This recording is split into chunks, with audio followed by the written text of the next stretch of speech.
پورا قرآن شریف جو حضرت عثمان کے زمانے میں جمع کیا گیا وہ ایک تو کرونالوجی میں نہیں ہے.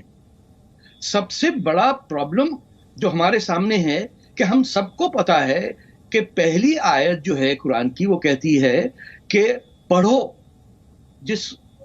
لکھو اقرا ربک، یعنی اور آپ دیکھیے گا کوئی قرآن اٹھا لیجیے اس میں وہ نہیں ہے سورت، وچ مینز کہ اس قرآن کو جب حضرت عثمان کے زمانے میں جمع کیا گیا اور 300 باقی نسخے جلا دیے گئے تو اس میں ایرر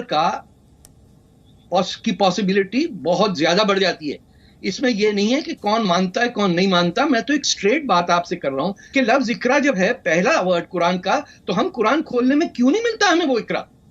کیسے وہ بدل گیا؟ کیسے قرآن میں بجائے اس کے کہ جیسے جیسے رسول پاک کو وحی آتی تھی اور قرآن کی صورتیں آتی تھی اس لحاظ سے کیوں نہیں آپ نے کمپائل کیا قرآن کو؟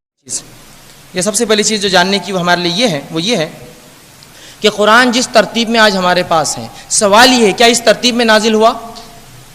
پہلی سورت جو رسول اللہ پہ نازل ہوتی ہے وہ پہلی 5 آیتیں سورہ الق کی، اقرأ بسم ربک الذی خلق، لیکن آج یہ سورہ الق کی 5 آیتیں کہاں موجود ہے؟ 96 نمبر کی سورہ میں 30ویں پارے میں. سورہ فاتحہ جو آپ پر بعد میں نازل ہوئی اس کا مقام کہاں ہے؟ پہلے نمبر پر. تو سوال یہ ہے یہ قرآن کی ترتیب کیسے بنی؟ قرآن اس ترتیب میں ہم تک کیسے آیا اور کیوں رسول اللہ نے ترتیب بدلی؟ کیا رسول اللہ کی خود کی خواہش تھی اس میں کچھ؟ سوال یہ ہے کیا رسول اللہ کی خود کی خواہش تھی؟ اگر نہ تو پھر اس حالت میں جو قرآن جس حالت میں آج ہے ایسا کیوں ہے؟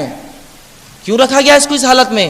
اس لیے کہ قرآن کی ترتیب بھی اللہ کی طرف سے تھی لیکن قرآن میں موجود نہیں ہے، وہ رسول اللہ کے دل پر بات ڈالی جاتی اور آپ جہاں چاہتے کہتے. جب اللہ حکم دیتا اس آیت کو وہاں ڈال دو، اس آیت کو یہ سورے میں ڈالو، اس ٹکڑے کو یہ آیت میں ڈال دو، فلاں چیز کو فلاں میں ڈال دو.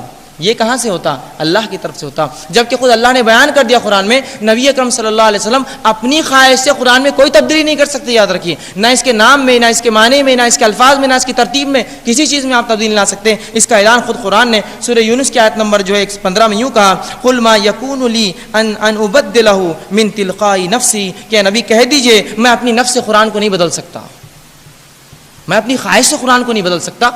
جیسے قرآن مجھ پہ نازل ہوا، جیسے مجھے بتایا گیا وہ ترتیب میں ہے، وہی نام ہے، وہی تمام چیزیں ہیں. میں قرآن کو اپنی نفس سے بدل نہیں سکتا.